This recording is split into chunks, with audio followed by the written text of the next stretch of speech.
Hi, and welcome to the show. Subscribe at kevinmd.com/podcast and get CME for this episode by clicking on the CME link in the show notes.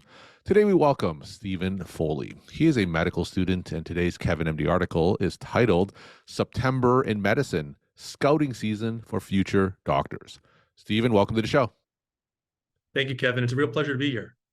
So let's start by sharing your story and journey to where you are today. Yeah, fantastic. So, of course, thanks again for having me on the show. Happy to be a part of the great work that you're doing on Kevin MD. As far as my story and background, I'm the oldest of three growing up in a small town outside of Boston, Mass. I've always kept New England close to my heart as my home. Studied at Worcester Polytechnic in Worcester, Massachusetts, and research and volunteering at the free clinics there just inspired me to pursue medicine down the line. And now I'm in my fourth year at University of Vermont. I'm applying to internal medicine residency and hoping to serve the New England community when I come back. And as far as just general background with medicine, I really just enjoy teaching, mentoring other students, through the second years, third years, everything like that. And personally, I'm frequently exploring new music, science fiction novels, and just like to explore the outdoors. Burlington, Vermont is great for that. So I'm an internal medicine physician myself. So what are the things that led you to pursue internal medicine for a potential residency? For me, internal medicine has always kind of been the broad exposure to a lot of different pathologies. Things that are really enjoyable for that is seeing a little bit of everything and having a chance to do some hands-on medicine, some procedural medicine along the way. I try to get exposure through research and through different teaching opportunities and like the mainstay of internal medicine, like cardiology and pulmonology, things like that. Just been really exciting to just, dip my toes into a lot of different areas of medicine. All right. So let's talk about your Kevin MD article.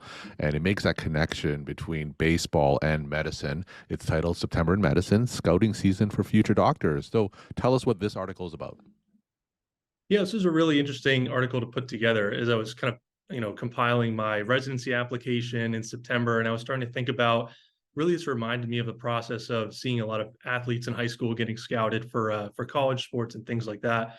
We talk a lot about the experiences and the grades that we get and the evaluations that we have from our mentors during medical school, and it reminded me of like putting together statistics and like the awards that baseball players might have as they're compiling a scouting report, and even doing an away rotation in Boston. It feels like you're doing like an audition at training camp, auditioning with the team to see how you can fit into their scheme. But with this year's class being a little bit more of an approach towards holistic review, taking into account subjective evaluations, I think I was really trying to reflect more on the traits that I get from baseball and how they apply into medicine. And so experiences that really stood out for me that I talk about in the article is like being called up from the outfield and being called in to pitch on a really high stakes game. And it can really be like a crucible for when you learn if you're a person who can handle those opportunities, if you can be composed, and if you can adapt to really high stakes situations. And so from my experience as both baseball player and as a medical student, I've tried to gain and develop some attributes that can speak to my ability to be a future physician, whether that's flexibility, composure, technical skill, and just the ability to have that work ethic and practice and be prepared for those type of opportunities. So I encourage medical students to take that route, to accept those challenges as they come up and when they're called up to the big leagues to be with the physicians, and or whether you're internal medicine, surgeon, consults, things like that.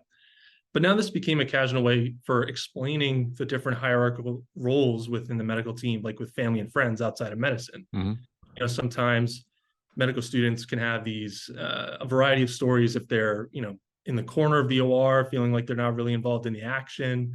If sometimes residents and fellows have you doing more of an observing role than an active role with seeing patients, you can really feel like you're on the outside in the outfield and not really close to what's going on. But as a revelation that came up is that some of the best outfielders in the MLB, the Major League Baseball, the best outfielders really study pitchers and batters and watch every pitch that goes in so they can predict and react to any play that comes their way. So I try to take into that as far as it heightens my ability to predict, scenarios that I might end up in, patients that I might see in the hospital, and use that to be a very prepared medical student going into my residency years. So as you're preparing yourself for these interviews, give us some examples that really showcases your flexibility as a medical student to do things outside the box and can help you in this holistic process to applying to residency. Yeah, so as far as preparing for residency interviews, I think the times that really come up the most is talking about experiences that are outside of my usual comfort zone, like, a person applying to internal medicine, some of the stories that stick out are during surgery and Mhm. working with the surgeons in a high stakes environment in the OR. And a story that I love to tell my family and friends is a time where, I'm just watching these vascular surgeries happen and all of a sudden getting called in to scrub in on a below knee amputation. And that can be a very, stressful or like new experience for like a third year medical student just starting out rotations, and being flexible with being called up to the plate in that scenario and being able to work hands-on directly with those surgeons is something that was outside of my comfort zone, but something that I try and take with me, just being prepared to work in those environments moving forward. So there's a little bit of a tension there, right? So a lot of medical students, like you said, they're in a hierarchical structure. They do what they're told, right? And sometimes it's hard to speak up and seek out those opportunities that may not fit within the role. So talk a little bit about that tension and how medical students can manage that tension, training in a hierarchical structure, but looking for opportunities outside the box.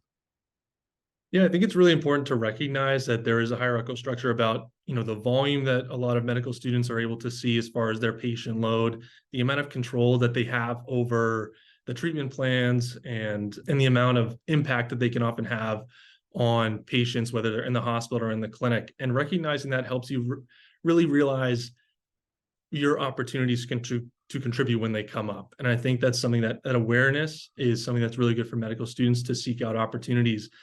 But moreover, I think the really important point is to have this mentality of just showing up in general, showing up prepared is something that's going to really open up those opportunities for you. There are going to be rotations that a lot of medical students might find they're not interested in going into them, but showing up with enthusiasm and open mind, and even just recognizing that those patients and those physicians that you work with all have something that they can teach you, and it's always a learning opportunity, will help you work through that hierarchical structure so that you can adapt and find every opportunity that is available to you. Now, one of the interesting connections that you made in your article was comparing catchers in baseball to physicians in medicine. So, talk about those two roles and how they're connected.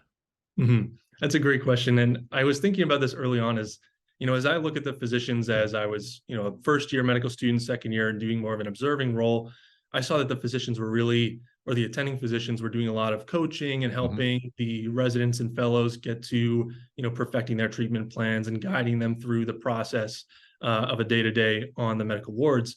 But really what I started to realize when I look at the team dynamics of a baseball team, the catcher is really one of the more important roles as someone who's actually on the field. Yeah. Coaches are, they dress up in the uniform and they're able to walk onto the field and talk to their players, but they really don't have an active role of making plays like the 9 players on the baseball field do.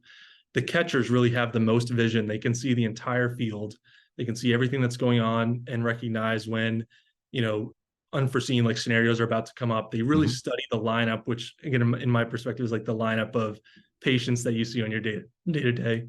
And they really have the most impact as far as controlling the game and guiding the pitchers on what pitches to throw. When I think of physicians being the people who guide fellows and residents to really get to the end of their thought process and putting together the best treatment plan. So I see that communication, that collaboration between pitcher, catcher, and then the infielders being a really tight circle between, the physicians and the rest of the treatment team. Now, as a former baseball player, tell us how that has influenced you outside of this mentality that you just articulated. Has that helped you through your medical school journey?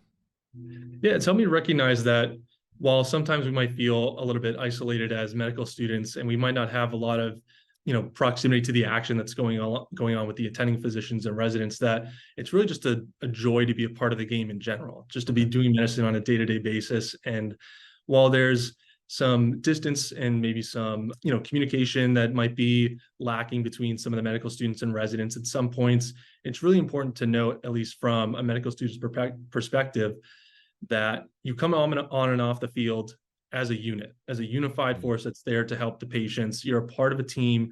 And that's what's really interesting and attractive about internal medicine in general, is that there's this really tight level of collaboration during rounding and later on throughout the treatment process, that you're unified, you're collaborating with everybody, and you're on a shared mission to help the patients.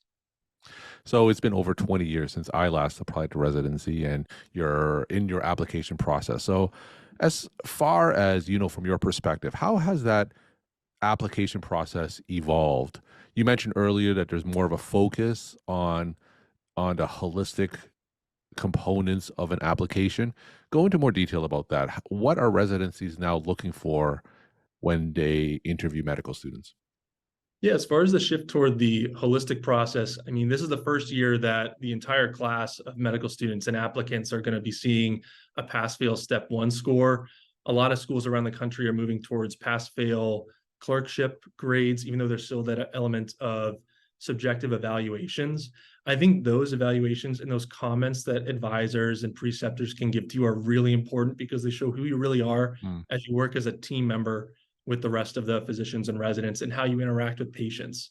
That holistic review of those qualities that you can contribute to the team and those traits and experiences that make you a better doctor are going to be very important for the residency application season moving forward. We're talking to Stephen Foley. He's a medical student, and his Kevin MD article is titled September in Medicine Scouting Season for Future Doctors.